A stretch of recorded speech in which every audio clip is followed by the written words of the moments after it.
realignment, Giants had the lumber out in Cincinnati. They went yard 3 times. They scored, wait for it, 19 runs in the win over the Reds. I'd say that's pretty wonderful. What was as, if not more wonderful than that, Kevin Wildes? We're going to start with college softball, Texas A&M. And look, oh my God. From now on, I'm just going to be pro batting helmet cage. Not only is it for safety, also adds an element of humor when it works. So congratulations. You get sort of 2 for 1 there. I like that. She could have certainly taken it off, but she sort of milked it a little bit. It was great. Oh, Jenna played softball, so that was great. Hey, moving on. Stevie Wilkerson. That you chose to listen to. That's the one thing you chose to listen to. Okay. Oh, you played softball. You played softball. Hey, position player pitching. Okay. Steve Wilkerson is the infielder, but he's pitching. Guess what Wendell does when he sees a big meatball over the plate? He hits it out of the stadium like he's supposed to do. Oh, and Tony La Russa, avert your eyes. Kevin Cash gives him a high five. Tony La Russa would bench you for that. God knows what you're supposed to do when a position player is pitching. I guess just sit down and let your batting average go down. So great job, Kevin Cash, for playing baseball, what I like to call the right way. And here's Austin Bryce. You know what? There's not a ton to do in the bullpen.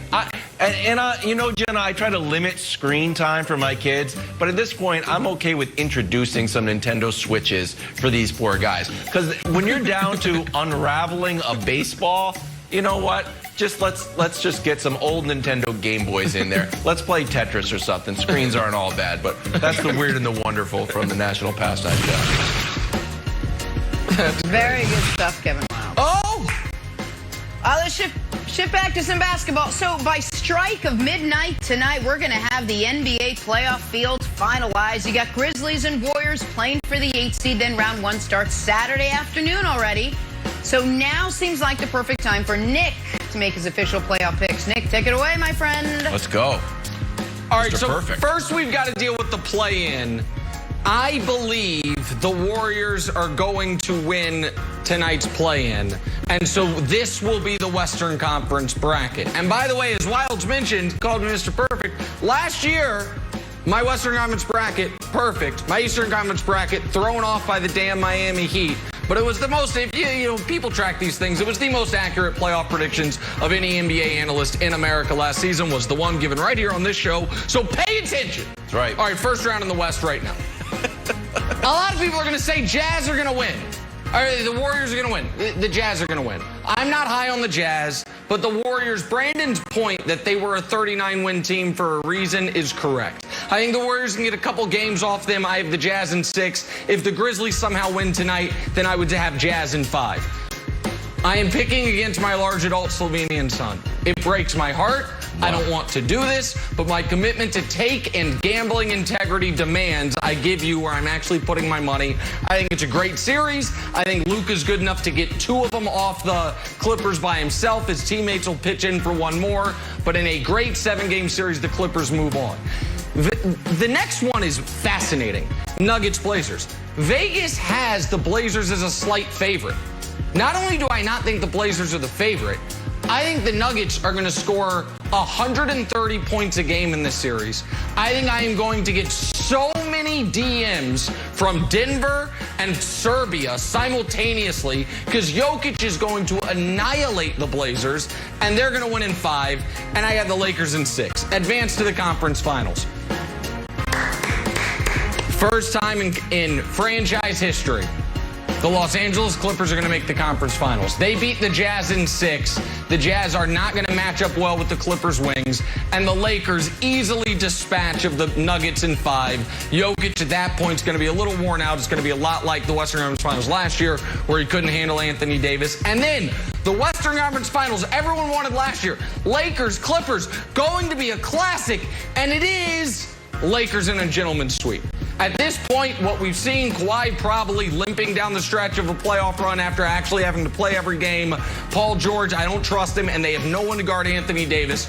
So the Lakers win the conference. Toughest series is the first round against the Suns. Now to the East. We'll go very quickly through the first round of the East. The Sixers are going to gentlemen sweep the Wizards.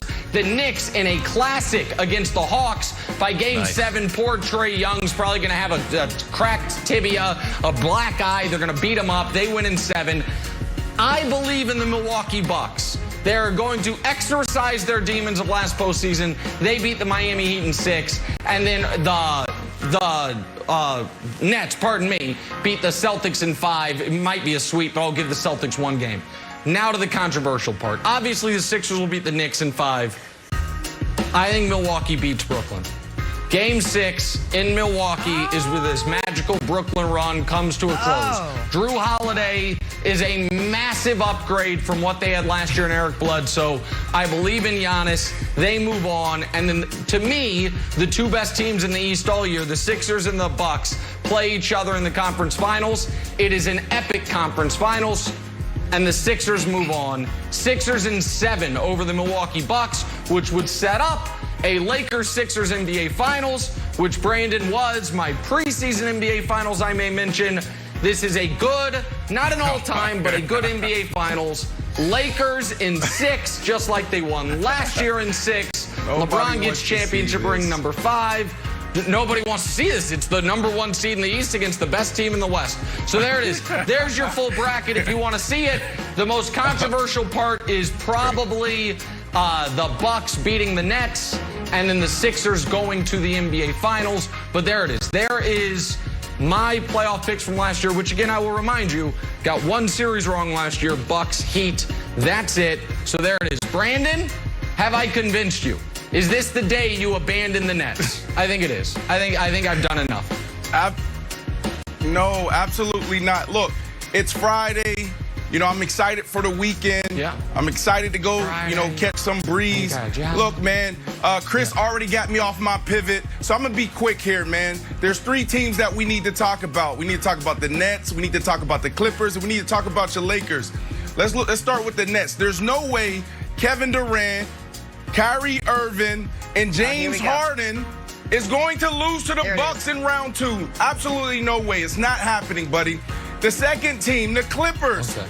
Ty Lue has totally changed this team.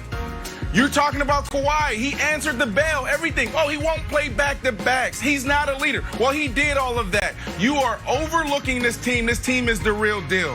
And your Lakers, they stumbled.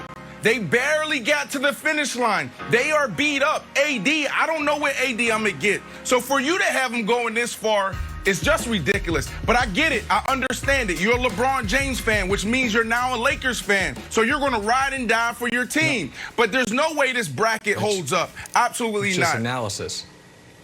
No, buddy. No fandom included. It's just analysis, Wilds. There's the bracket's going to hold up.